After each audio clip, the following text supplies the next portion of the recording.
I cannot, for the life of me, figure out how to get emojis for you guys on this chat. I've tried seeing like YouTube videos and instructions, and for some reason I just can't find out. But rest assured, I'm gonna have these emojis up and running for you guys at some point in time here in the very near future. Come hell or high water, because you guys deserve your own emojis. You know? We gotta personalize this stream a little bit. Still a baby stream, I get it. You know, we're still working out the kinks, kind of feeling our way around what we want to do with it. But you know what? I think it's coming along just nicely. What's up, guys? Congratulations, Carrie Man, for installing your own modem. Good job. What's up, Susie? What's up, Red? What's up, John? Yo ho, the pirate's life for you. For ye. For those of you who missed it last night, twitch.tv/the Morse code, we decided that we were going to be pirates. And so we were. And we met Captain Jack Sparrow. What's up, Animal AK? How you doing? Am true, of course, and a bottle of rum. Good morning to you. Gang is all here. Morning, Susie and Animal. 53 and sunny in the great land of... Wait, 53 and sunny? Where are you? Where are you where it's 53? Because I'm going to be there. You know what it is right here in Texas right now? It's like 92 degrees. Hang on. Yeah, it's 91. 91 degrees here in Texas. In Dallas. And I'm done with it. I'm so done with summer. The whole entire thing about summer is like when you're a kid, you think just summer's the greatest thing ever because like, you know, there's no school. You just have to have fun. That's summer. Then you grow up and you get responsibilities and like you just work all the time. And now it just went from being like a time of absolute freedom to a time of absolute sweat. It's hot. I don't like it. Alaska. Oh, Animal AK. AK stood for Alaska. For some odd reason, I saw Animal AK and I immediately thought like AK-47. Is AK a clue? I thought it was AK-47. I was like, this dude likes AK.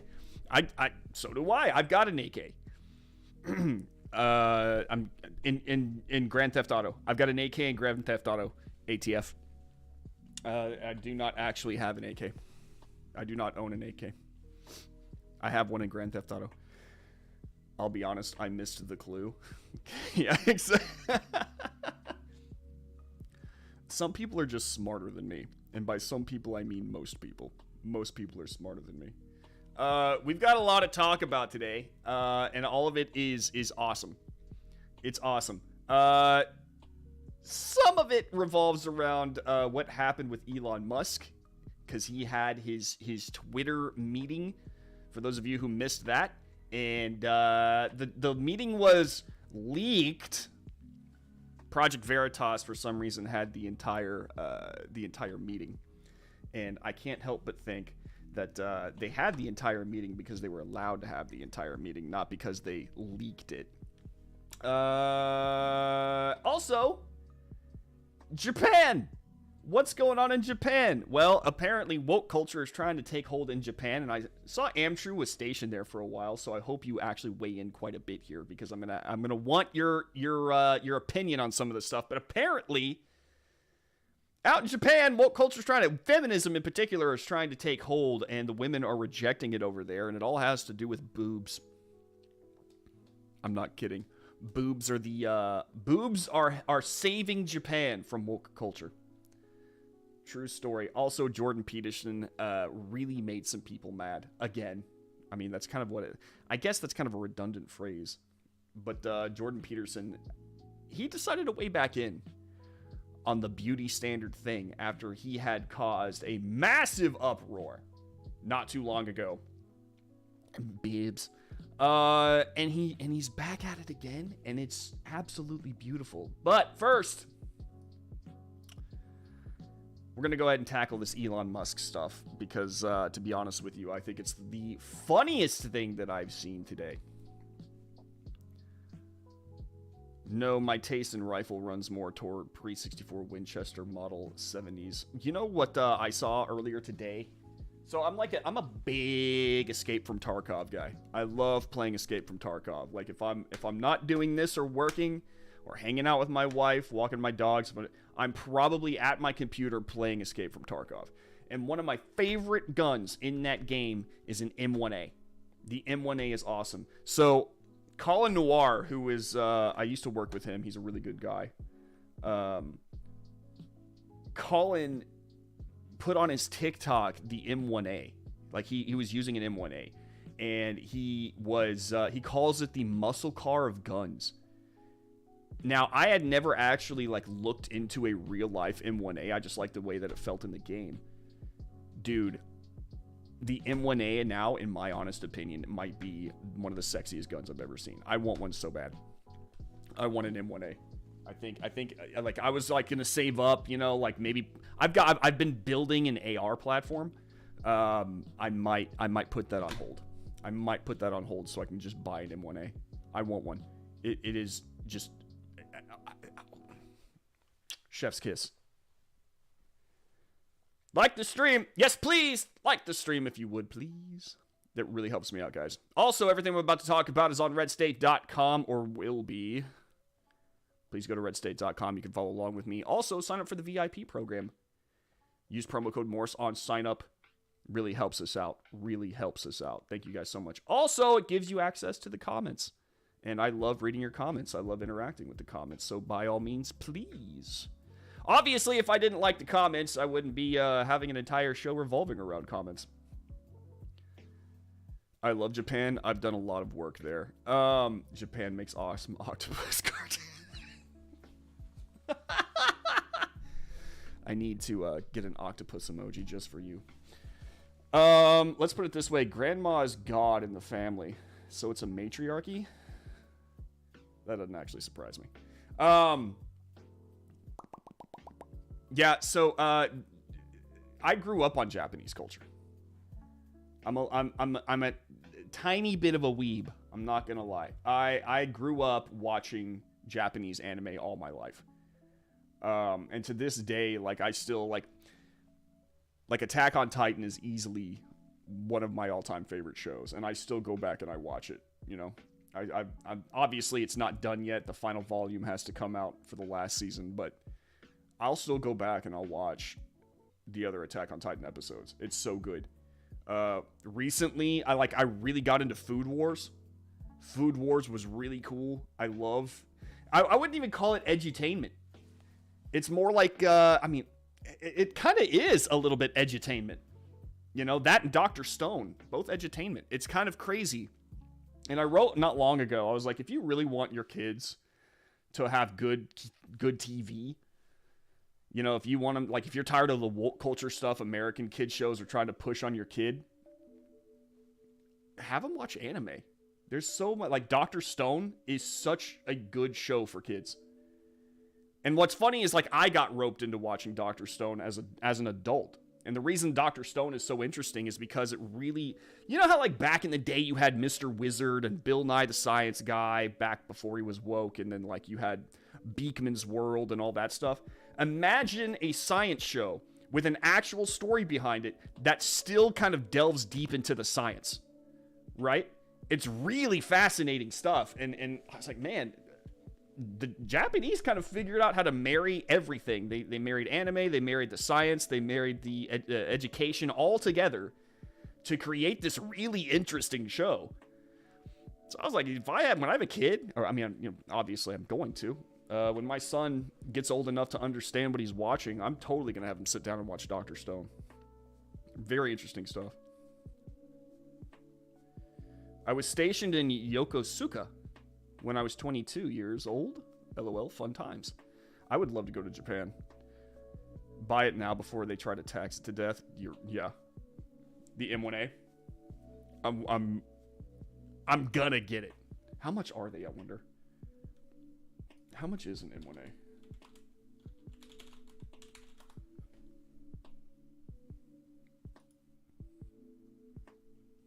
It is...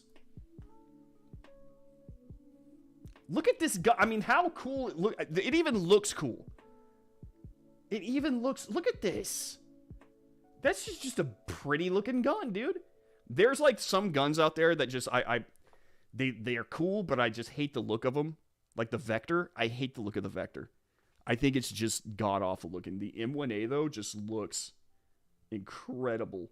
Oh, look at this, like an Archangel little build there. Is it gonna tell me the price? What's the price?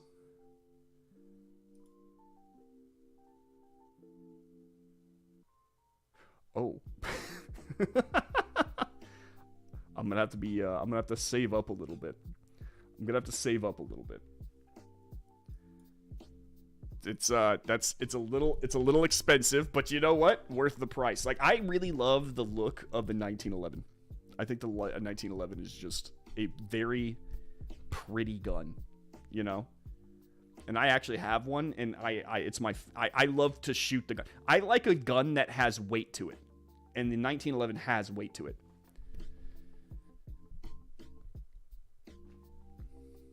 I've worked down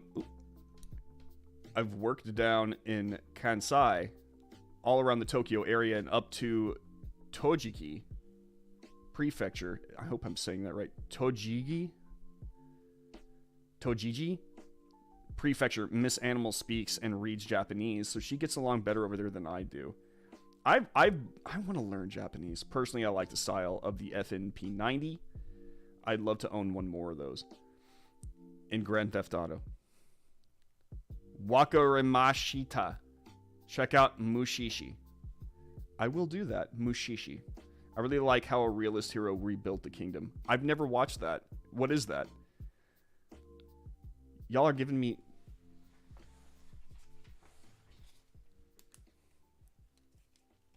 Mushishi. What is it called? How a realist hero rebuilt a kingdom.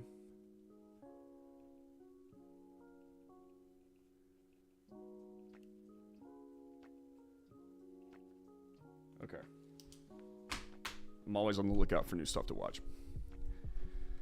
Japanese culture rocks. Safest place in the world. Hardly no crime. I just want to visit Tokyo. Not even just Tokyo. I just want to start at North Japan. I kind of want to do what James May did. From Our Man in Japan. Have you ever watched that? If you have Amazon, go to check out Our Man in Japan. James May.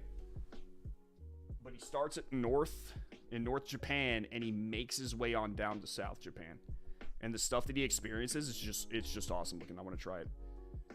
How you doing, Mintat? 30-06 is fun. $2,000 is all. It's like, no, it's cheap. Things have got crazy enough for us to expat, we'd probably try to get into Japan. Really? Really? That's interesting. Tochigi. Mushi mushi. Hello, love that phrase. Moshi moshi. Too cool. All right, let's dive in. So they had the leak. The Twitter employees have a meltdown over Elon's all-hands call. This is up at redstate.com. If you want to follow along, you can. Naturally, for those of you who didn't see what was said during the meeting, they posted a little highlight that we can now watch. I think it's essential to have a free speech and to be able to communicate. Yeah, just communicate freely. That one phrase right there is probably going to send some people into panic attacks and meltdowns. I mean, just judging by the way that Twitter, like, employees exposed themselves as being, like, fascistic in a way. In the previous Project Veritas videos, that one phrase is probably enough to send people into, like, screaming fits. Multiple opinions, but and just make sure that we're not sort of driving a narrative. Voted for people to have trust in Twitter. I think it's extremely important that there be transparency. I think Twitter, in terms of like serious issues, can be a lot better in informing people about serious issues. So here's kind of I agree 100% with him. I don't about the narrative thing. Twitter should not be driving a narrative. But then he says, I think Twitter, in terms of like serious issues, can be a lot better at informing people about serious issues. I wonder what he means by issues. And he does say something here that actually also kind of worries me a little bit. It's almost like I can't decide how he actually feels about one thing or another. You'll see what I'm talking about. But in terms of issues, what does he mean by issues? I kind of want him to delve more into that. How many times have the media gotten it right? Well, I would say almost never. Not never, but almost never. Preach! Can we talk briefly about your political views? Why was that necessary? Why is asking that question necessary? Only in a company like Twitter are they going to be, can we talk about your political views? Why? I mean, the fact that he answers... Well, my political views, I think, are moderate. I'm in favor of moderate politics. But you know... Which is great, right? I'm glad that he answered it, and he's like, yeah, I'm moderate, you know, and that's fair to say that he's probably moderate. But he's about to take over the company. And I think the whole entire point of him taking over the company is to make Twitter far less political. I kind of wish he had said something along the lines of, that's irrelevant. That's irrelevant to this company. Doesn't matter what my views are. Doesn't matter what your views are. Doesn't matter. No matter what, at the end of the day, your political views will not have any effect on how Twitter is run or operated. I wish he had said something like that. Because that's what I would have said. Allowing people who have, like, relatively extreme views to express those views within the bounds of the law. I'm in favor of this. I, too, think that people should be able to express their extreme views within the bounds of the law.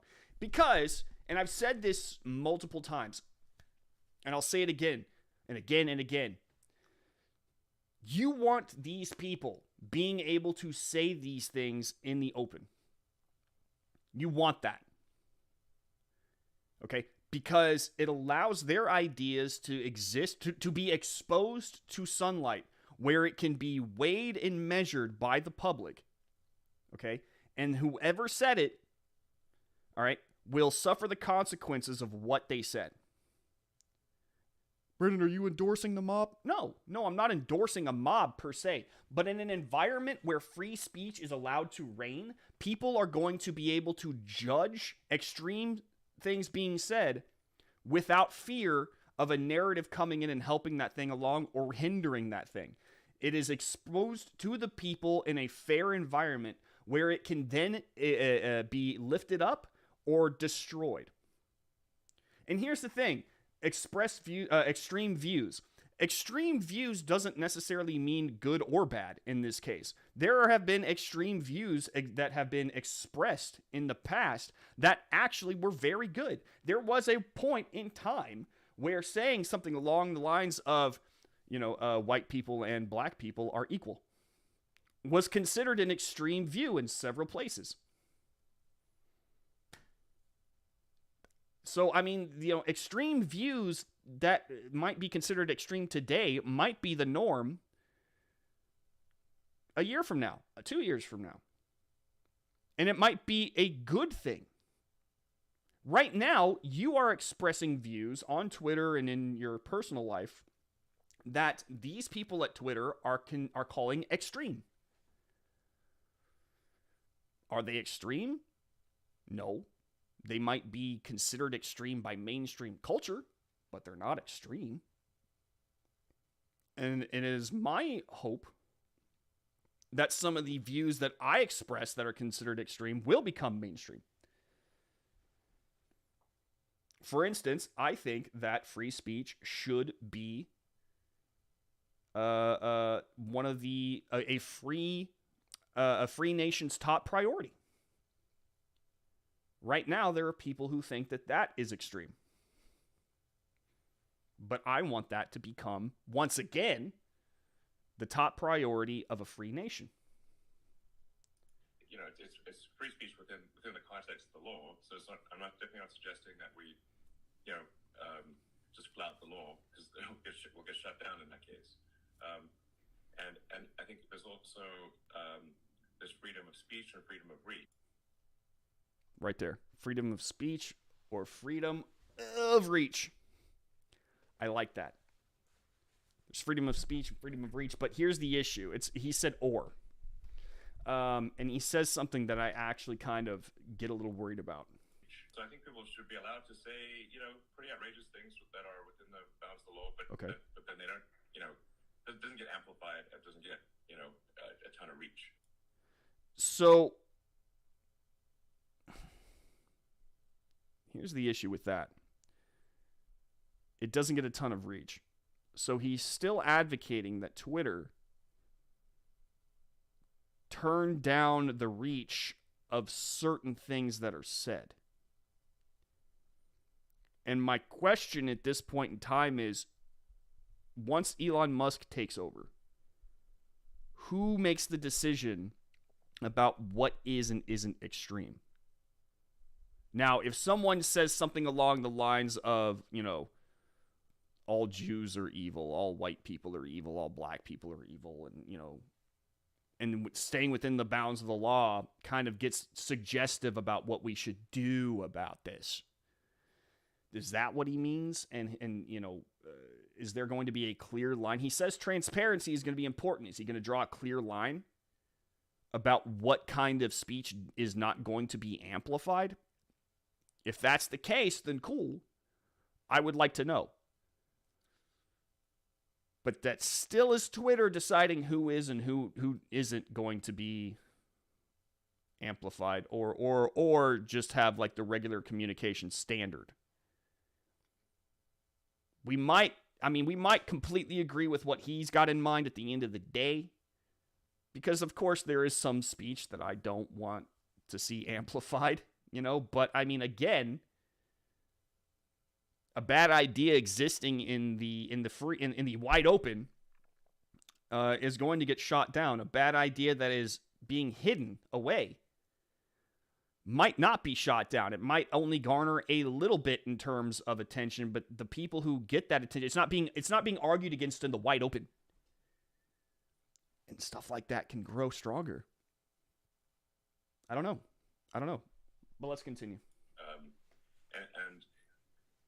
I think an important goal for Twitter would be to try to include as much of the country, as much of the world as possible. So the things that I've said about Twitter, I think, need to happen in order for it to be, you know, to really go to the next level. I mean, I think like the potential is there for Twitter to have, you know, be accessible to an order of magnitude more people. Let's say the far left 10% and far right 10% were equally upset on Twitter, then that would probably be a good outcome. The standard is much more than not offending people.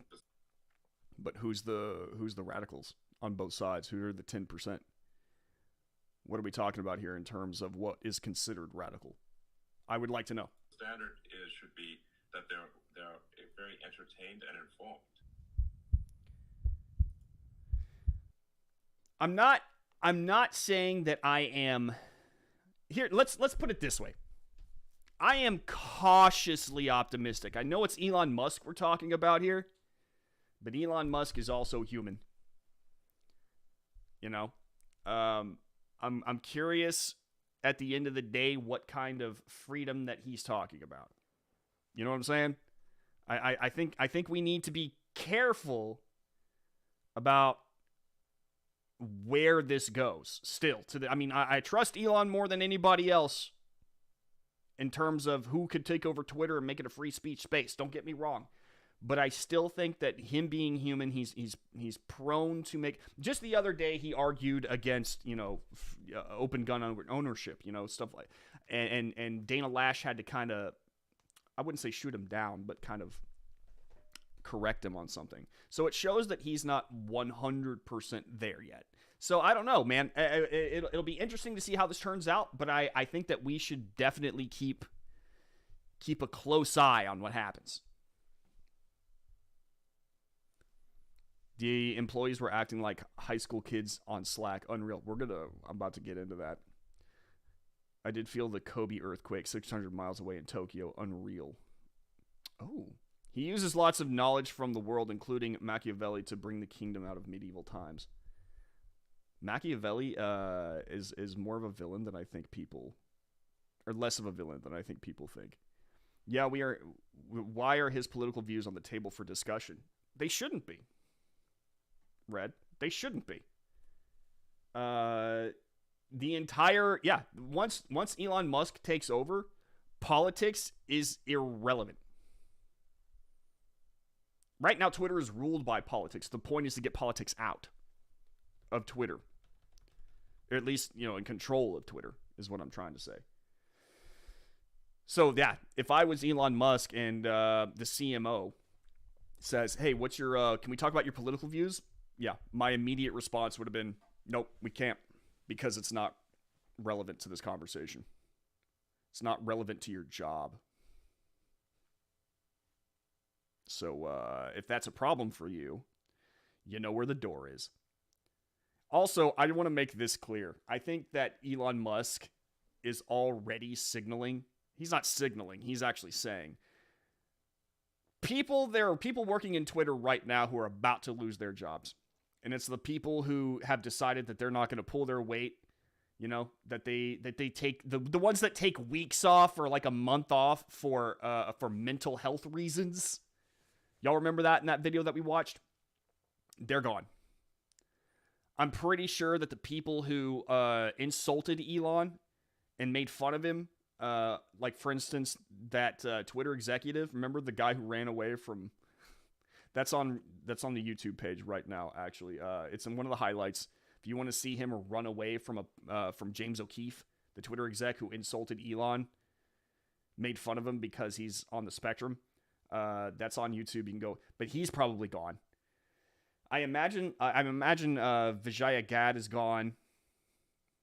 I imagine that he's going to walk in there and just do a clean sweep. There's going to be a lot of people who are fired. A lot. And not just layoffs. I mean, layoffs are going to happen because of the inflation problem anyway. But I mean, like, also, he's making it... He said that people need to start coming back into the office. They need to be there on location if they're going to work at Twitter. And he said it's going to run just like it's not going to be its own independent thing. It is a Tesla company now. It's a Tesla company, meaning that you will abide by the same rules as everybody else. And he said that I will okay people working remotely personally, but everyone else is coming in. So I imagine that that's going to upset people and make people quit too. I gotta tell you, I'm a little excited about what's going to happen at Twitter. But here's you guys, things got really bad for some people. Here are the internal Slack messages that were being mentioned. We're going to take a look at those.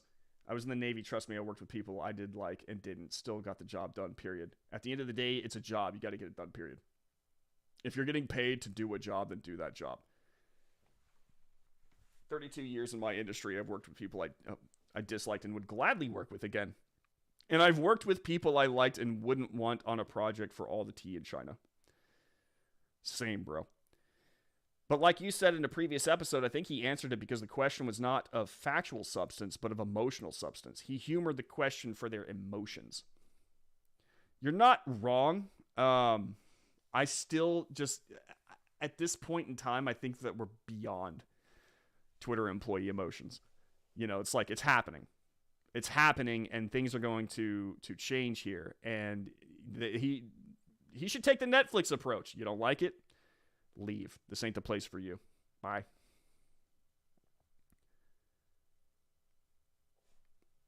Here on YouTube, certain things are not allowed to be said, or you are kicked off. Yep. Regarding medical. Yeah. I said something one time and got a warning from YouTube. And I didn't even say it. All I said was we should have conversation around it. I'm not going to say it. And for those of you who know what it is, don't post it in chat. But they gave me a warning for just merely saying that we should be able to have a conversation around it. It's kind of crazy. I think Elon is treating them like emotional teenagers. Probably easier to predict their behavior. Look, he's a better businessman than me. All right, that's very obvious. So maybe he knows what he's doing better than I do. But then again, I'm pretty heartless towards those kinds of people. I do not spare feelings. Because they certainly don't want to spare mine. So maybe not amplified or amplified by the company, in other words, organic. I mean, time's going to tell. Time's going to tell. Why is Twitter particularly amplifying anything? Yeah, exactly. Organic attention is okay, just not regulated by the company one way or another. Which is good. I think that the company should stay out of it, you know? I think amplification should occur naturally. Twitter, I think, would be much better off if it was a place where organic reach was the order of the day. Paid reach. I feel like paid reach is great and all for those for companies who want to advertise. But at the end of the day, I just feel like organic reach is really, I don't know. There's something else about it, I think it's taken a backseat because of paid, but why do I get the feeling that he is just playing us? I don't get that feeling at all, actually. I think that he truly does believe, because he's never been a guy who, in my experience, he's always been very upfront and honest about what he thinks. And obviously he is, despite the fact that, he's getting a lot of hate for it. He could have easily backed down just like Jeff Bezos did. Everyone bows to a mob in some form or function, and Elon just doesn't. And I think part of that has to do with the fact that he is a little bit on the spectrum, and he just says what he wants. He doesn't have that filter, that fear. I shouldn't say, not the filter. He doesn't have that fear of being rejected in the same way that everyone else does. So I think that he actually does he's very honest, in my opinion. I mean, obviously I could be wrong, but it just feels like he's very genuine here. Mr. Noob, under the current leadership, they have amplified leftist views and censored right-wing views. Yep. Elon is talking to the employees of Twitter, not us. He has to dumb it down for them and teach them slowly. That's a good point, Amshrew. Maybe I'm just thinking from my perspective. I think Elon is playing the employees. And still get paid. That was bad. 4 hours and a quarter. Yeah, that's nuts to me. If honest to God, I do not understand how anybody who is running a major company like that could look at that kind of look at those numbers, hours worked versus pay, and been like, I'm okay with this. Dude, I'd have been like, you're fired. You're so fired. Not only are you so fired, I'm going to make sure that you don't ever get work in this industry again. Wow. Why does technology hate me? Did stream die? Oh, I was like, you had me panicking for a second. I had to reboot everything. Well, welcome back, Carrie. I want to see what he's going to do at this point. We have heard his supposed plan. Let's see what comes of it. Yeah, at this point, only time is going to tell. Being a billionaire does help. Yeah, it does. Spectrum and tons of FU money. God, I want FU money so bad. You know what I would buy? M1A. Several. The more Twitter screws libs of TikTok, the more he gets fired up. He comes out and said that they are one of his favorite sites. One of mine too, actually. Every Friday, I have this libs of TikTok tab open, just in case I want to dive into that. All right, let's move on, though. Let's watch this, the internal Slack messages.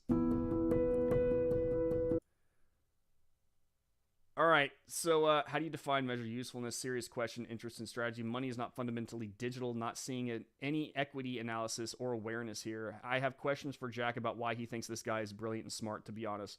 Most of the comments in this chat are interpreting Elon's off-the-cuff answers in the least generous way possible. Whatever your opinions of him or your legitimate fears or misgivings about a future under his leadership, it might be worthwhile to keep a more open mind. Okay, Zach. Zach's got it. He understands. Queer people cannot trust this man. We've seen this kind of homophobia and transphobia before. There's nothing salvageable about what he says.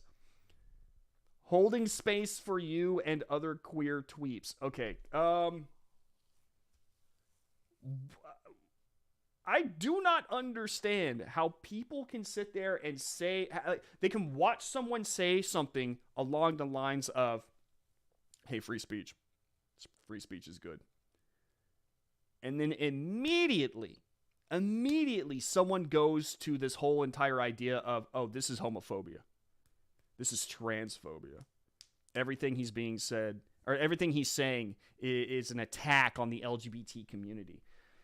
There was let me see if I can find it real fast, and I'll just read it to you guys because it was really interesting.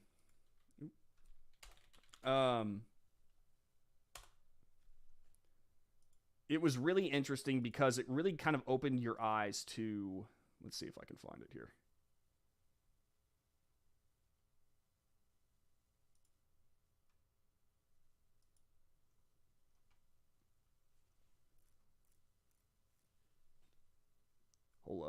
Hold up a minute. God, I write so freaking much. Here it is. Okay. This was a post made by a woman who is studying gender theory and transgenderism and stuff like that. So there was this girl who posted this. Trans folks will be dragged from our homes, detransitioned, and murdered while begging cis folks to make a effing tweet in our defense and be called ungrateful for not thanking the cis person for not actively making things worse. So you'll notice that they always run to this idea that they are in danger, or that there's some kind of homophobia or transphobia happening. It's all a bunch of nonsense. They live in this world where they think that people really do hate them and want to destroy them and want to do them harm. And you kind of look at it and you're like, how does someone get there? And the reason being is because there is this cult-like mentality behind the transgender movement. And I'm not kidding. So this is from a undergrad who is studying this. She said this is called phobia indoctrination. Phobia indoctrination instills irrational fears in members of a high control group and uses those fears to manipulate members so they won't question the group's beliefs or try to leave. And I'll go ahead and I'm going to retweet this, or I already have retweeted this. Here, I'm going to post it in the I'll post it in the chat right now.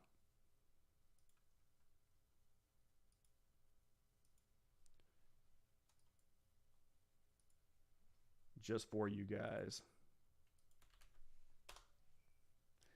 If you want to check it out yourself, it's a very interesting article. Tweet thread. Here's what phobia indoctrination looks like in the trans community. Telling community members that anyone who questions gender identity or transition, even in a place of genuine care and concern, hates them, denies their existence, or even wants them dead.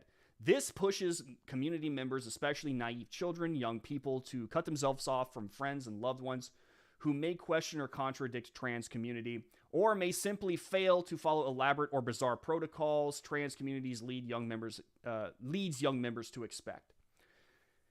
So basically, if you put yourself into a position where you are in disagreement with the trans community in any regard, then you are homophobic and you mean them harm. That is what these people are told.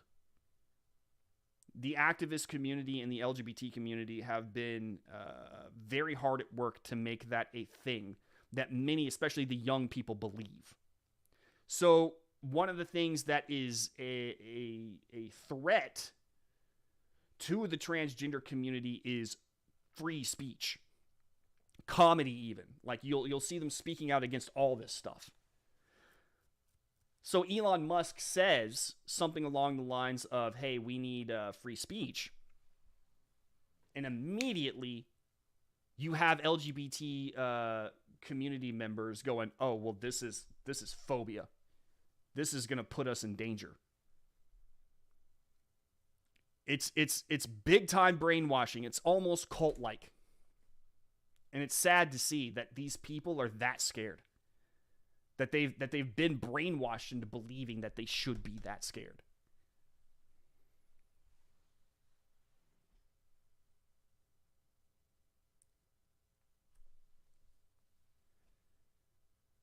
Everything is a phobia. By the way, I hate that word. I hate the fact that, can I just say this real fast? People who use the term transphobia, homophobia, whatever phobia. Do you know what a phobia is? Because apparently the people who use this phrase a lot do not understand what a phobia is. A phobia is an irrational fear that really hikes up your fight or flight. Excuse me. It really gets your fight or flight going. There's this one video, I won't play it right now, but I have in the past. You'll see a man who is he's a grown man, you know, he's got muscles, he's got tattoos. Apparently when he was a child, he was attacked by a dog, and ever since then, he had a fear of dogs. An irrational fear of dogs, right? So he was trying to break himself of this, and he goes to a therapist. This therapist suggests, hey, in order to get over your fear of dogs, we're just going to have you hang out around dogs. And in order to do that, they took him to a wide open park, and they brought a small puppy. A puppy. And they put it down on the ground, right? And they held it in place, and they had the man approach it at his own pace, and the man is so scared of it that he starts crying. This grown man, right? My brother, he's going to get mad at me for telling this story. My brother has a phobia of snakes. Okay? It's so bad that there was a snake on his front porch one day, and he ran upstairs and hid in a room and told his pregnant wife to scare it away. That's how bad his phobia. That's a phobia. It's an irrational fear that triggers your fight or flight. That's what a phobia is. This whole entire idea that people who disagree with the transgender lifestyle or the homosexual lifestyle, whatever in the LGBT community lifestyle, they say that that is homophobia. Any kind of disagreement is homophobia. How many people do you actually see who disagree with much of the LGBT community or the movement's activism are seeing these people and then irrationally getting so scared that they start lashing out or running away hysterically? Homophobia is a sensationalizing term, trying to make the people who disagree with the LGBT movement in any way, shape, or form, no matter how little or how extreme. It is an attempt to make arguments, or the people making these arguments, seem like they are irrationally afraid or hateful. They're not. Homophobia is sensationalist, hyperbolic language that is actually, in truth, a lie. I just wanted to point that out because that drives... I hate the fact that you know what? Accuracy in language, not such a bad thing. If they're going to be murdered, why bother detransitioning them first? Yeah. I mean, if you're going to be anything, you should be efficient. Question they don't ask themselves, Animal, all about the fear. It is all about the fear. And what's sad is that they use that fear to keep people obedient and from leaving the movement. What does that remind you of? There are cults who use this very tactic. There was a TikTok with a gay man who said that when people were talking about gay marriage, things would only get crazier. He then said he didn't believe it at the time, but they were apparently right. I'm going to say this because I kind of wanted to make a comment about Chris Evans and what he said about idiots. And I have this up at the VIP section of redstate.com right now. Chris Evans called people who disagreed with gay marriage, or kind of disagree or just don't have a distaste for homosexuality. He called them idiots. In reference especially to the fact that Buzz Lightyear, the new Disney movie coming out, the new Disney Pixar movie, has a lesbian kiss in it. And people were like, I don't like that. I'm not going to take my kid to see it. He called them idiots.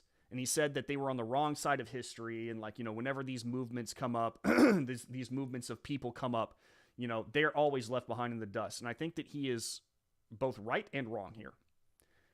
he's right in that the LGBT movement, as it was when its top priority was let us be, and we'll let you be, just leave us alone. When that was its top priority, when that was its goal, it was destined to succeed. Because we live in a free nation, and it is a live and let live kind of nation, a step back, you do you, I'll do me, and you leave me alone, I'll leave you alone kind of place. So that was always going to succeed. Whenever it started to become a obey or else kind of movement, that's when they ran into trouble, and that's why they're starting to lose this war, this culture war. It's because now they're trying to force themselves on everybody else, even to the point where they're literally trying to force themselves physically on people, telling lesbians and gays that if they don't want to sleep with transgendered people, then they're transphobic. They are destined to lose that battle.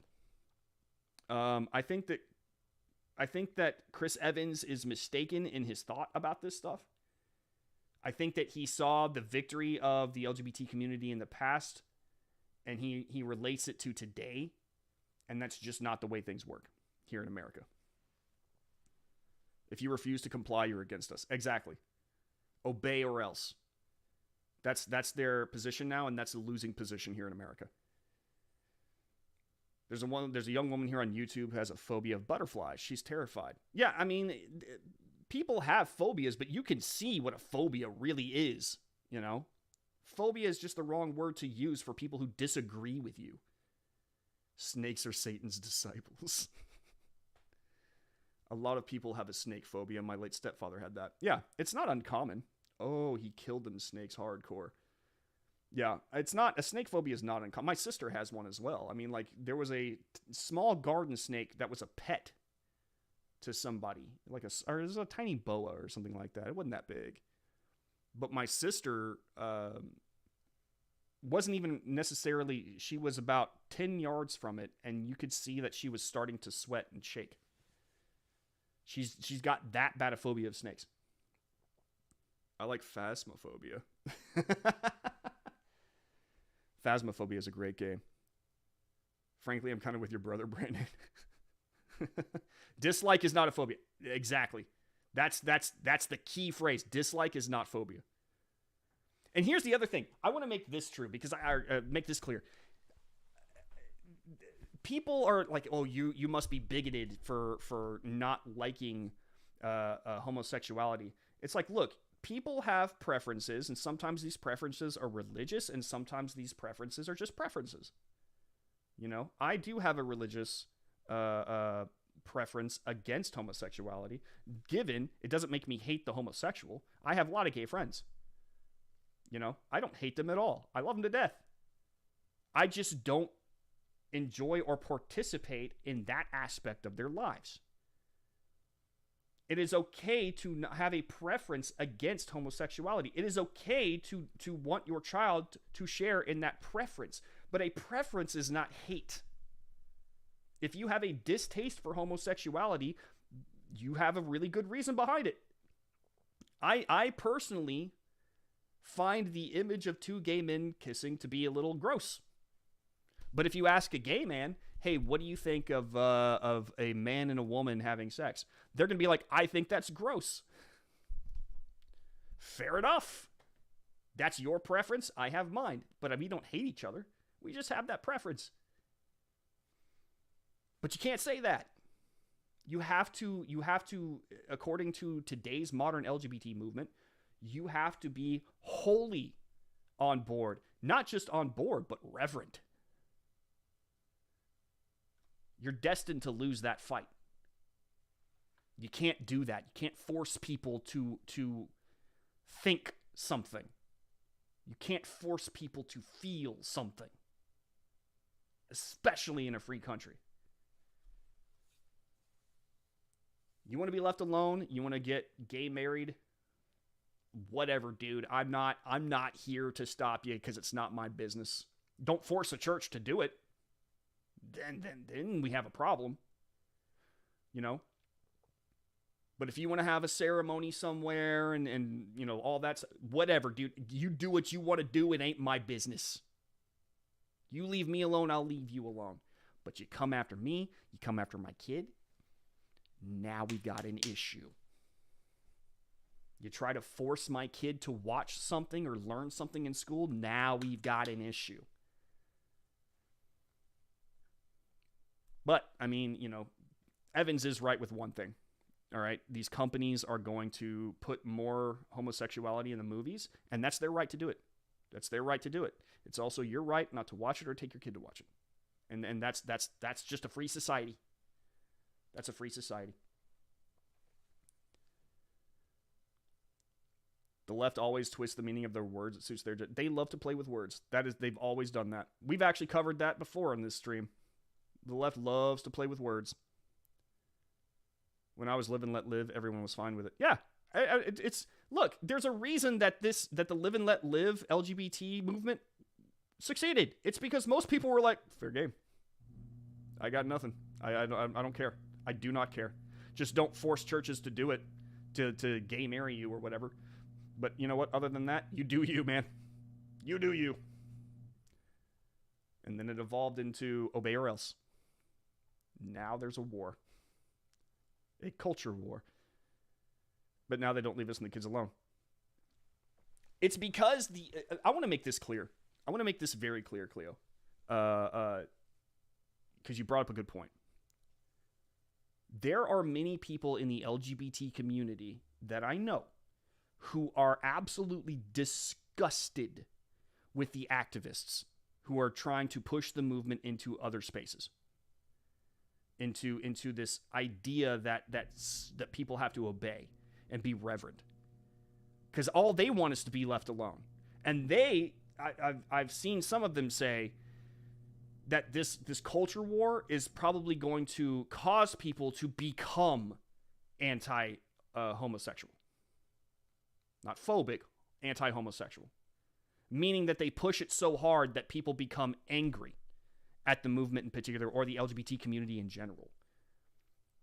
And there are many homosexuals out there who see this, you know, the drag queens dancing in front of kids, and they're just as disgusted as you and me. Animal AK, thank you for the subscription. Appreciated, bud. And these people are right with us. They are allied with us. They don't like it.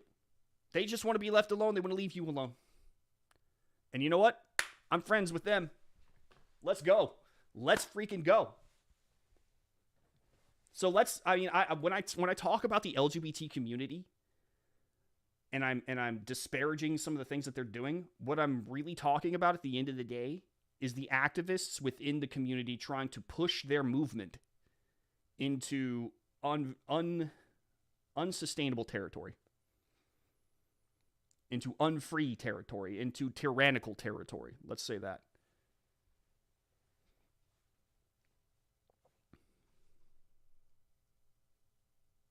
When you try to preach from a moral high ground but make a different contender for America's ass in a different way. I've said for years I don't really give a damn what people do as long as they leave me alone. Same. You do what you want to do behind your closed doors. I'm that guy who's like, hey, I want a gay couple to be able to defend their marijuana fields with AK-47s. That's me. You know, I'm all for that. But just leave me alone. Also, disliking something does not mean you fear it. Yep, exactly. Again, preference is just preference. I don't like bananas. I don't like the texture. I don't like the taste of bananas. I don't hate bananas. I don't have a fear of bananas. You know? And that's yeah. Thank you, Mr. Noob. I hope all of you are... Yep. Welcome to the stream, Soul Warrior. Except they keep pushing, and yep, it is an issue. It becomes an issue. I read through these messages a little while ago, and I got a heavy sense of entitlement from all the people. That's a really great way to put it, Soul Warrior. There is a very heavy set. But, I mean, like, it runs rampant, especially from my age on down. It is a heavy sense of entitlement. And I have a lot of ideas about as to what happened there, But the elder millennials, the younger millennials, all the way down to Zoomers, there's like an internal war going on between us. Believe it or not. They started a culture war and it ain't working. As we're about to find out. Live and let live sounds good to me. It should sound good to everybody in a free country. Live and let live. You do you and I'll do me. I don't care. It seems to me that the Twitter employees fear that they won't be able to keep their echo chamber, which is exactly true. That is exactly true. That's the issue. They like the fact that they can control this platform and have their message be the dominant message. That's really what it boils down, and they're losing it thanks to Elon Musk. This is why they're freaking out. This is really everything that we're about to see here, this is the bottom line. They're losing their power, and they don't like that. I like bananas, good source. I'll still put bananas in a smoothie. I just don't like bananas. I'm not a huge fan. Because ideally, they won't. Yeah. I have a cat that eats fanes for bananas. It still freaks me out a bit. Don't tell me who to like and not to like. Eggman. He is not fond of bananas, correct. Not a huge fan. Not a big fan of bananas. He can vote for whoever he wishes, but that's no one on this chat's business. Okay, whoever said that, good for you. You get it. And here we go. Jessica Pan. It does when the person he votes for directly hurts me. Who's hurting? Did Trump ever hurt anybody in the LGBT community? Did he actually hurt anybody? Can somebody point to an example? He was right to vote for whoever he wishes to vote for. That's his right. Just like it's your right to vote for whoever you wish. It's called democracy. Thank you, Natasha. I think this is also Natasha, judging from the bottom. Natasha Rodriguez. Keeping her job. When his biases impact people's lives, it matters. No one is saying he can't vote one way or another, but there's no separation of personal interest to what makes sense for the business. Your comment is privileged. Your comment is privileged! It said! Oh my God. First off, Niche, you know why you think that? It's because you have been practicing that privilege at Twitter for some time. Your people, in terms, and when I say your people, don't go crazy MMFA. What I mean is her ideological sect, her religious sect, has been practicing that privilege for some time now. Now she's saying your comment's privileged to the person who said, hey, you vote for who you want for, and I'll vote for who I want. He can vote for who he wants, and that's that. Your comment is privileged. I agree he can vote for whoever he wants. I get the question whether I trust his leadership based off his track record. Then quit.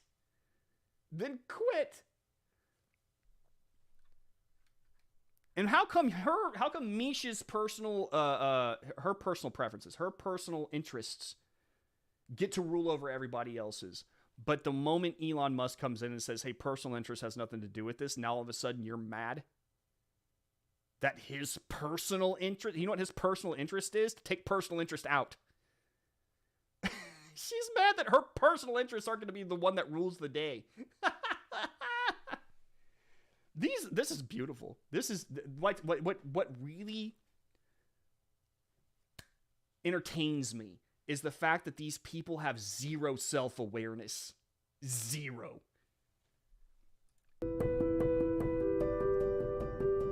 Hi, Elon. What are you learning about our work so far? What are you liking and not, if any? What do you intend to change longer term? Carol, solid question. Count the number of times he says, an exceptional activity if you're bored. Muhammad. Idiot.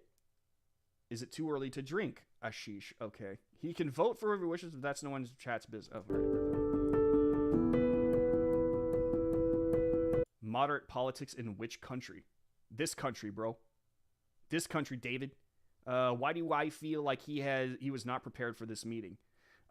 The thing about Elon Musk is that he is, if you watch him in any situation, he speaks rather slowly. He takes a minute to get his thoughts together, But at the end of the day, whenever he gets his ideas out, and you understand them. These people are making fun of him, basically, for the way he talks. I guess I don't see why we are talking about personal political views during a corporate Q&A session. Thank you, Karen. He is not trying to be, or he is trying not to be boring. If his political views are moderate, why did he publicly characterize one of the two major parties as a party of division and hate? Because Democrats are a party of division and hate right now. How are they not? Can you point to me where they're not? Can somebody give me a really good example of how the Democrats are not the party of hate and division? Show me. And show me not by what they say, but show me by what they do. I want to see an action.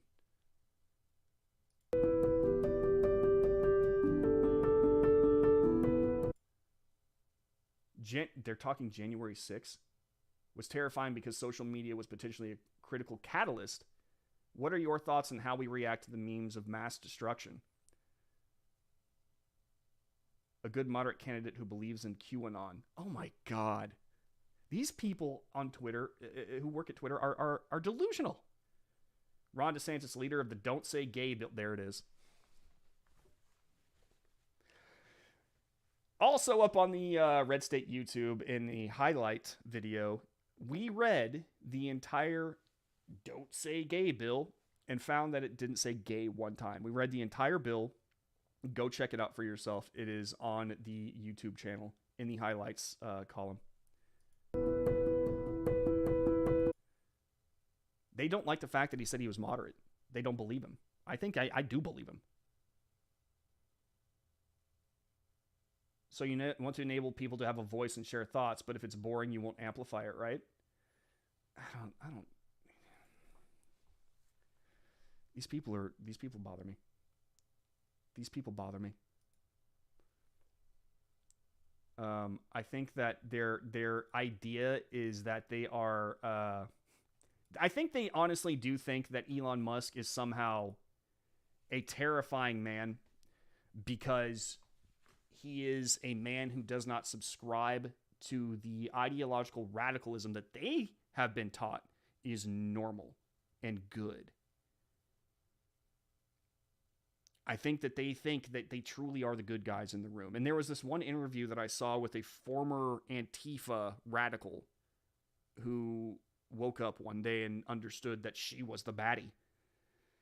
And she was talking about how she was led to believe that she actually was the good guy fighting against a force that was bent on great evil. She was convinced of it by others. So no matter what she did, no matter how evil what she did was, it was all in the name of good, and so it was pardonable. I think that mentality is a lot more... It's a lot more prevalent in our society. A lot more prevalent in our society than we think. There has been an entire... no, not an entire generation. Multiple generations that have been raised, indoctrinated through universities, through mainstream media, to believe that there really is an evil force in this nation, and it is represented by a singular political party. And that any kind of agreement whatsoever with this political party makes that person evil. And that you doing anything to hurt or hinder or make fun of this party, no matter how evil it is, makes you a good guy. Defund universities, for one. I gotta say. Trump was on record as being in favor of same-sex marriage when Obama and Her Imperial Highness Hillary were still openly against it. That is a great point, Animal. An amazing point. Again, can people point where Trump actually hurt the LGBT community? But Mish can't look in the mirror when saying biases impact people's lives.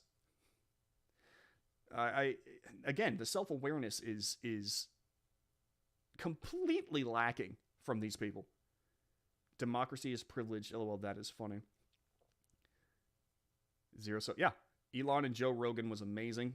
Yeah, exactly. But if you watched him during that, if you watch the Elon Joe Rogan interview, he's very slow when he speaks. Very slow. Almost to the point where you start to think that maybe he's, nodding off. The bill never said don't say gay. But yeah, exactly. Read the bill. We actually did. If you want to go back to the Red State YouTube, go into the highlights, and you can see we have read that entire bill. We broke it down. A word they like. The QAnon thing is so stupid. That's what they like to use that whenever they were trying to scare somebody off or discredit them. They're like, oh, you're a QAnon guy. No, I'm not. I get called a QAnon guy all the time. And I've never been to any QAnon website or message board or anything. Except for like years ago when I was trying to figure out what the hell Q was. Memes of mass destruction. I like it. All of memes are now memes of mass destruction. I know, that is kind of cool. Why do they always try to make things sound so horrible, but they make them sound so cool? Like Cocaine Mitch. Mitch McConnell does not deserve to sound cool, but they did. They made him sound cool. Elon is way more moderate than me. Yeah, he's way more moderate than probably everyone in this chat. Put me in charge of that company for a week. Does this mean that the U.S. military is going to invade Twitter now? You know, get the memes of mass destruction. Have y'all ever seen that scene from... did anyone else watch Arrested Development? And they thought they had pictures of weapons of mass destruction, that somehow it was like related to the Bluth company. But really, it was just a picture of Tobias's balls really close up. The little lawyer guy played by the Fonz is like, that's balls. Those are balls. I appreciate these live sessions, by the way. Only my third visit, but digging it. Thanks, bro. Dude, Soul Warrior, thank you so much for stopping by, man. If you haven't subscribed yet, please do so. And give the stream a like. It really helps us out. Elon does have a disability, Asperger's. Yeah, he does. He does. Those are balls. Here's another thing that happened, and I thought was really funny. And Noam Bloom makes a really good point here. For those of you who didn't see this yet, SpaceX employees draft open letter to company executives denouncing Elon Musk's behavior. June 16th, 2022. SpaceX fires employees who wrote open letter complaining about Elon Musk. June 17th. Pick your targets better. If you are a company person, you're working under a boss, don't openly insult your boss. Because he has every right to fire you. Here's the thing. Noam makes a really good point here. The internet has made these activist idiots way too comfortable. Essing where they eat, and it's nice to see the increasingly ensuing caprophagy. Caprophagy. That is a word I've never heard of before. We're going to learn some right now. Caprophagia? Hold up. Caprophagy dictionary. Caprophagy, the habit found among insects or of customarily feeding upon excrement. Oh, it also occurs as a pathological condition in man. The eating of feces. I'm using that like in every article for the next week. Career pro tip, don't trash your boss in public if you want to keep working there. Felicia's Razor. Anyone mad at this shouldn't be forced to tell me their age. Something tells me it'll skew heavily towards under 30. So, again, I mean, he is correct. These people seem to think that they can just say whatever they want without consequence. But here's the thing. In corporate America, or at least at a job place where the owner is half competent, if you actively speak out against him over and over and over again, he has every right to fire you, because if you don't get along with him, he's not going to get along with you. You are going to cause problems within the company. And Elon Musk's behavior, what has he done wrong? What's wrong with his behavior? If Jeff Bezos acted exactly like Elon Musk did, but he took the opposite direction and started to really endorse radical leftists, these people would be throwing him a parade. There would be articles about how Jeff Bezos is like the CEO to emulate, and he's so smart and intelligent and so great. Buh, buh, buh, buh. But because it's Elon Musk and he's endorsing the right, they're going to get mad and say that he's just horrible. These people are out of their minds, so they deserve to be fired. I've been waiting to talk about this.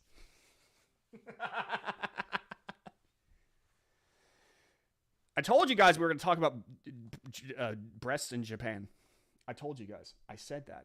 And I like the fact that I wrote this last night, by the way, and it made a resurgence. It's so good.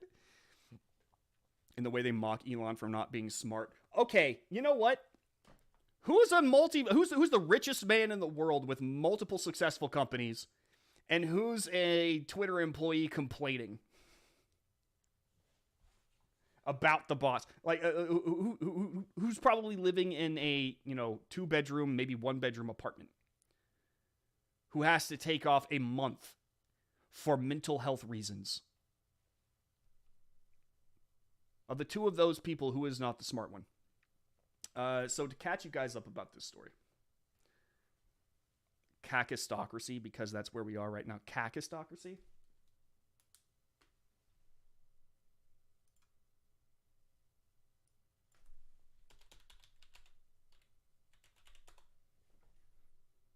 Government by the least qualified or most uncrippled citizens. Oh, does that say unprincipled? Why did I read uncrippled?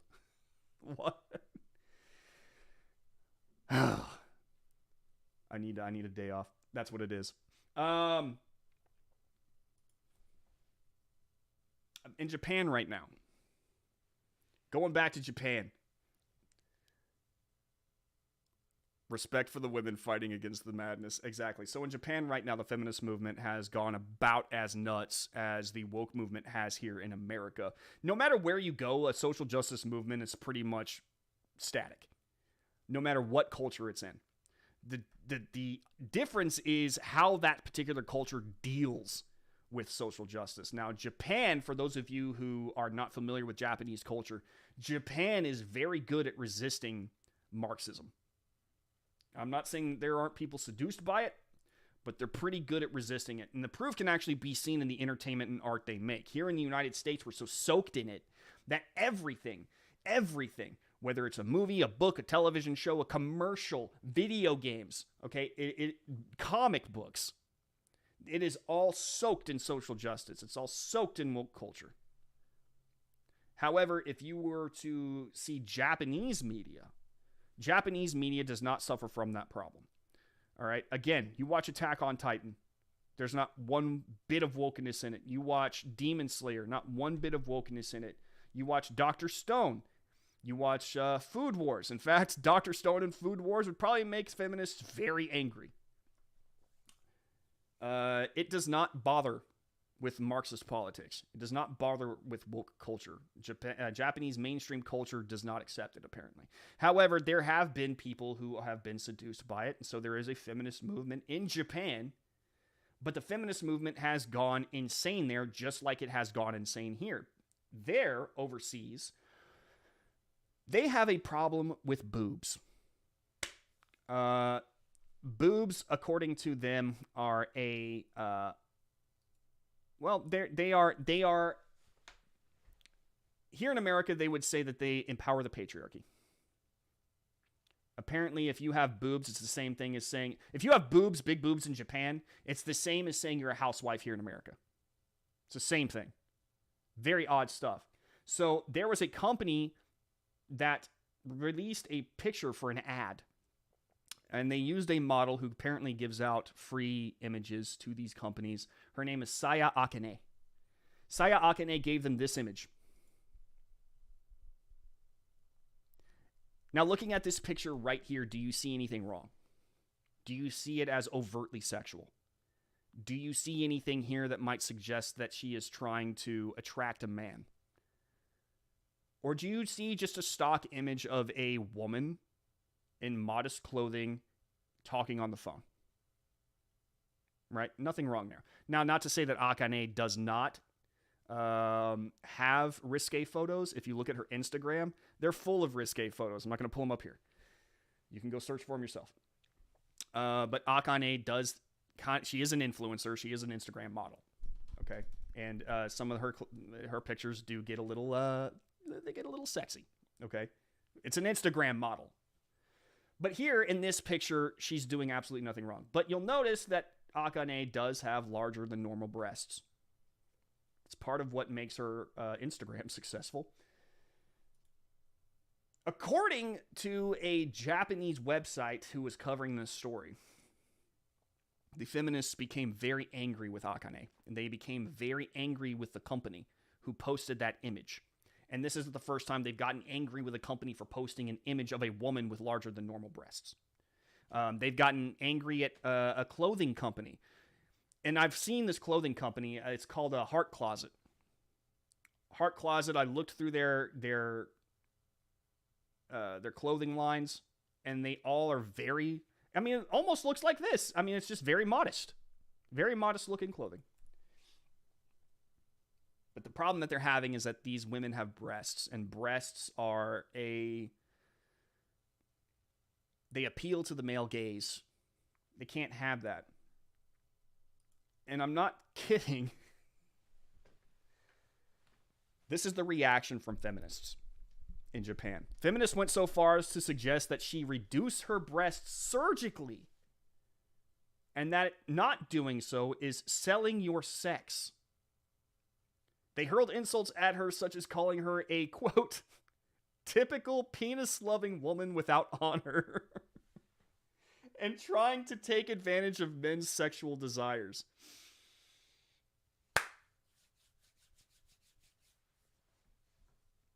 Yeah.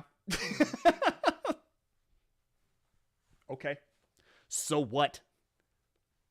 So what? First off, she is a what's the matter with being a typical penis-loving woman? That's kind of the default for women. It's the default for women, okay? There's nothing wrong with that. But here's the thing. Women have big boobs. Some don't, others do.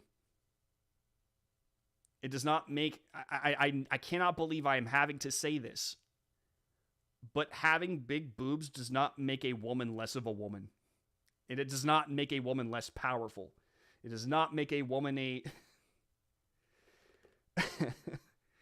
a person trying to take advantage of men's sexual desires. That's just how they were born. You might as well get mad at somebody for having red hair. Women are allowed to look like women, but in any case, the issue here is that this apparently has gotten so extreme and so stupid that Japanese women are now pushing back. Because they like their femininity. They like their feminine form. And you know what? Having boobs, not a bad thing. It gets even weirder, though. Because one of the things that these feminists in Japan, and it very much mirrors here the feminists here in America, manga artists have come under attack, the manga industry, because if you've ever read a manga, the vast majority of them do not try to make things, they like to draw women. They like to draw sexy women. They like to draw attractive women. Okay. The funny part is that most of the people who are drawing mangas in Japan today, most of them are women. Manga artists tend to draw women with tiny waists and larger breasts, or at the very least, they tend to draw women in ways that make them more sexually appealing than normal. Feminists in Japan are naturally angry about this, but interestingly, data shows that around 70% of manga artists are women. According to the article, moreover, the majority of these artists are in their 20s and 30s. Feminists are not just attacking the manga industry, they're actually attacking women. They are picking the wrong targets. As it turns out, women also like to draw attractive women. Women also enjoy beauty. Go figure. They like to draw women with cute outfits. And yet, for some reason, the feminist movement, both here and in America, want to attack this. They want to make it so that women are ashamed to be beautiful. You can see it here, by the way. Dr. Jordan Peterson.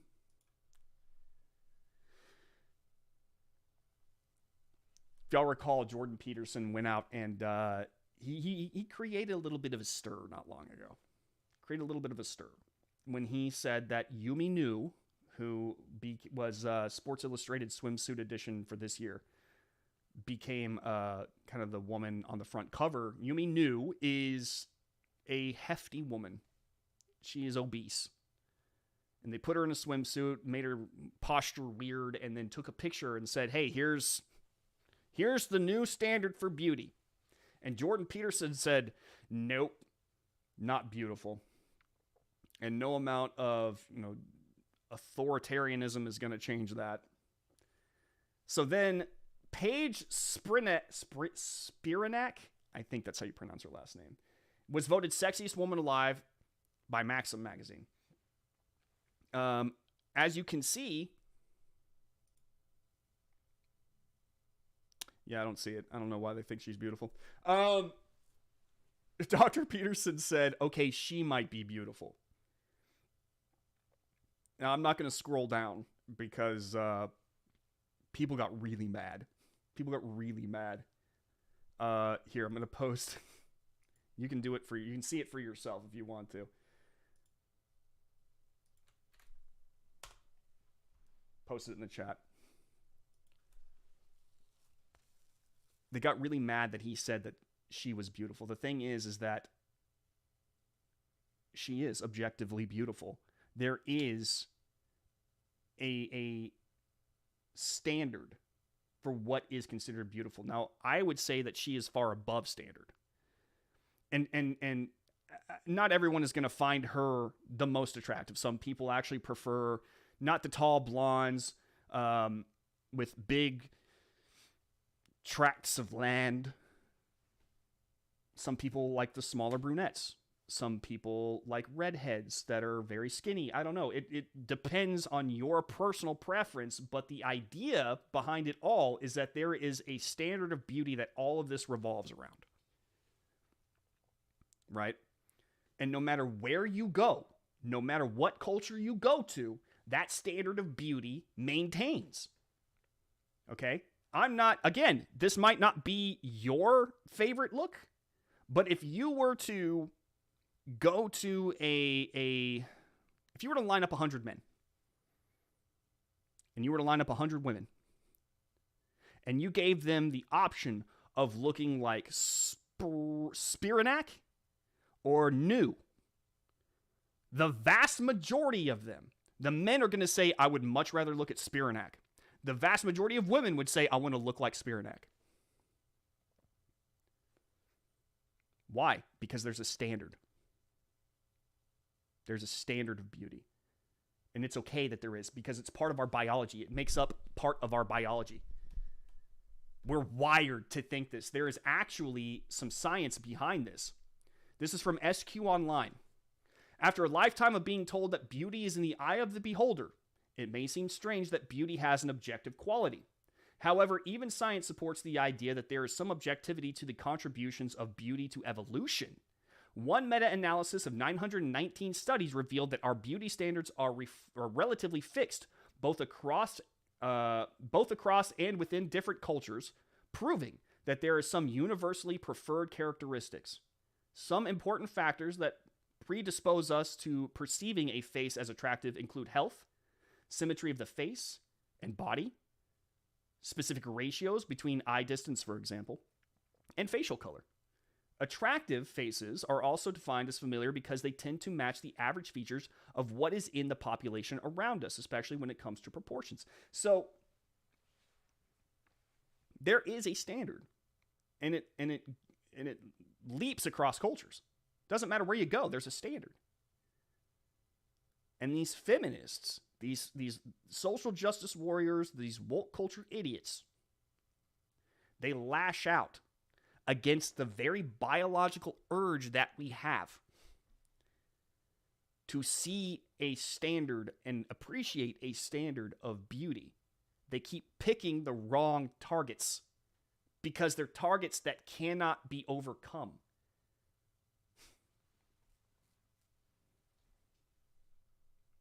Don't attack the breasts is all I'm saying. Don't attack breasts. It's a bad target. Don't pick them. We're going to hold the... This is where we hold them. It's silly.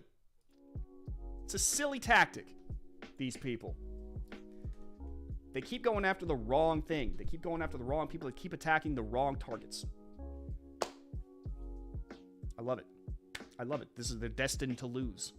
They're either attacking our biological impulses. They're attacking science. They're attacking reality. Let me say that.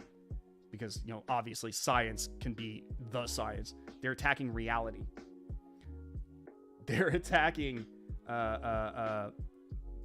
freedom in a free nation. They're attacking truth. And they expect to come out on top. That's not how this works. It's not how this works. I actually disagree with Peterson on this one. She was okay. Or on the first one. But what I did? I moved on with my life. Sick burn. Some people, here's the thing about New. Some people are going to find her attractive, and that's perfectly fine. That's perfectly fine. I don't think that she was unattractive. New. I really don't. However, if somebody, let's say that you're an 18-year-old girl and you were given a choice of body type, do you think that they would choose New first? Not unless they were politically conditioned to do so. They wouldn't. That's just simple facts.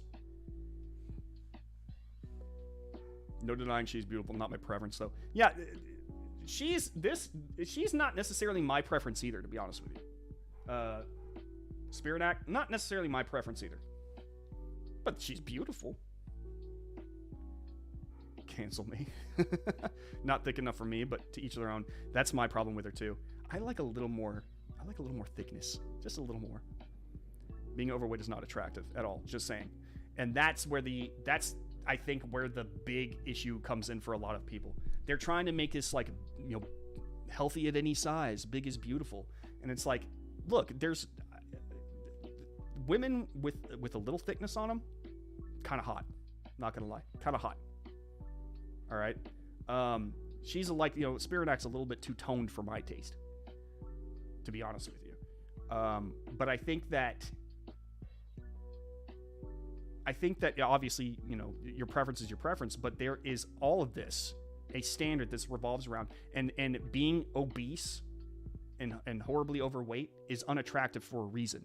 It biologically, it tells us that somebody is unhealthy whenever we see it, that they have an unhealthy lifestyle, And here's the other thing. I'll pose a question to you guys.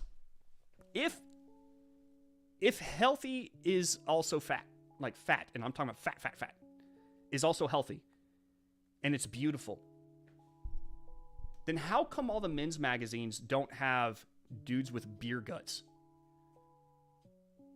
How come they're not all overweight men in bathing suits on the front covers? They're all very healthy, fit, muscular men who have they're covered in sweat, They were oiled down before the photo shoot kind of stuff, You pick up a Men's Health or anything like that, GQ, you'll notice that these men have a healthy tone to them. Why is it that we're not seeing the opposite? Doesn't make any sense. How come it doesn't extend to men? How come it's only for women? Doesn't make any sense.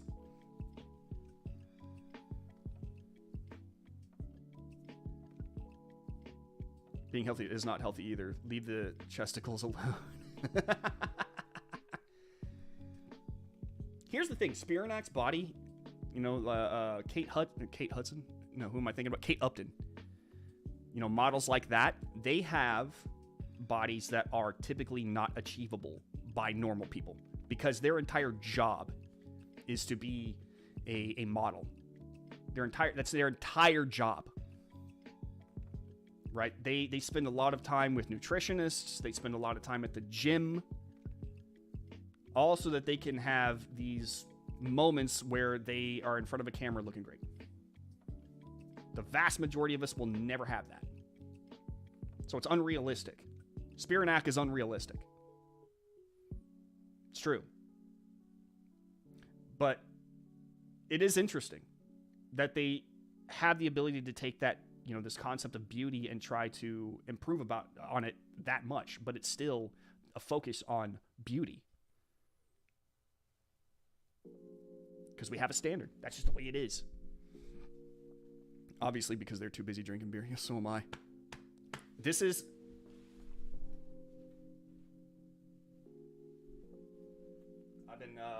I've been getting back into this guy right here.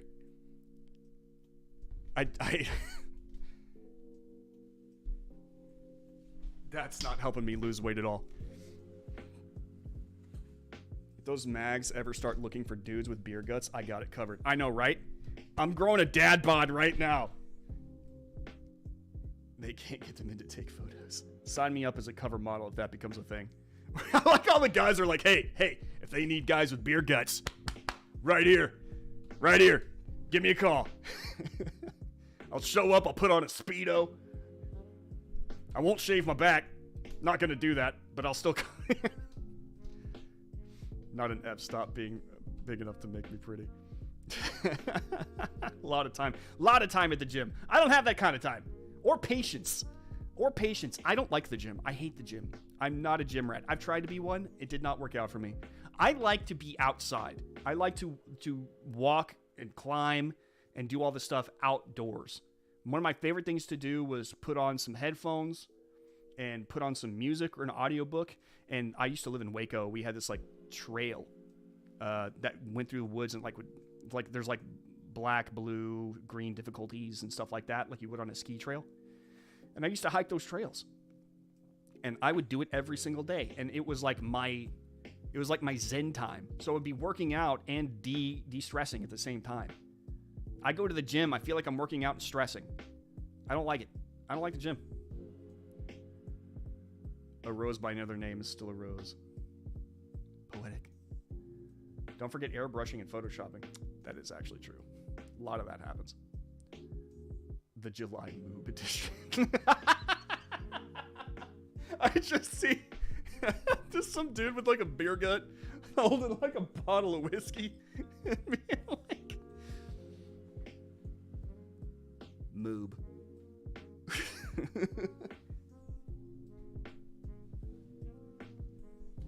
Alaska is my gym. Yeah, see, that's why I want to move back to Colorado so bad.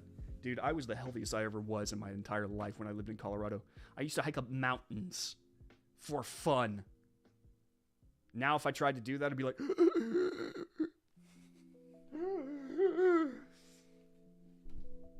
God, I want to get back in shape so bad.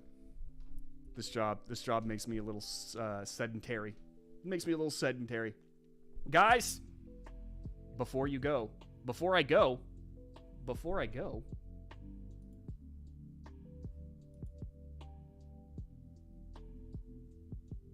Oh, okay. We're gonna watch this before we go. Here's your moment of zen. This is Italian motorists dealing with environmental crazies.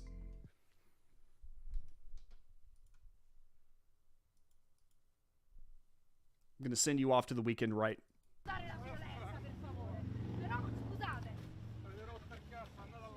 Get him out!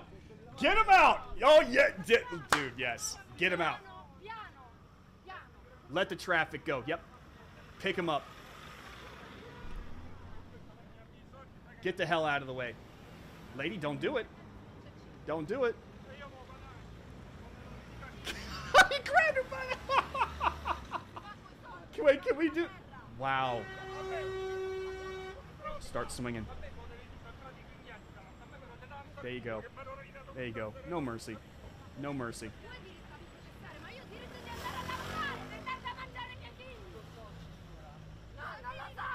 There's something just magical about an angry Italian woman.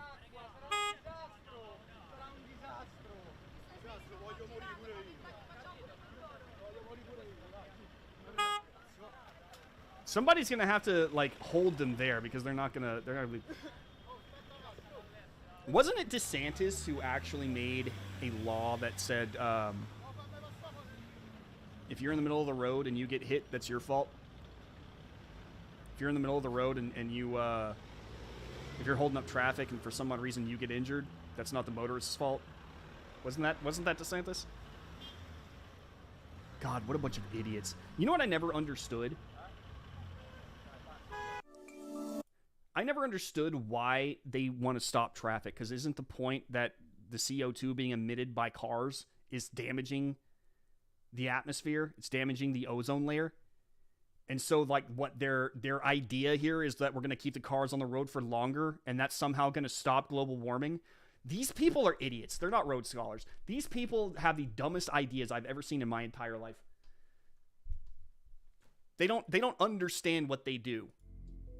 They're programmed. They're NPCs. The NPC was the best comparison I've ever seen for these people in my life.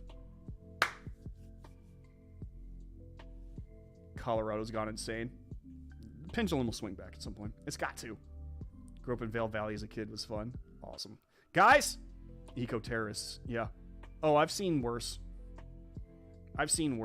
They get weird.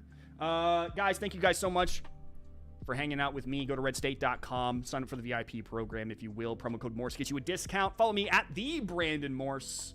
My DMs are open if you want to talk about anything. I'll try to bring it up on the next episode.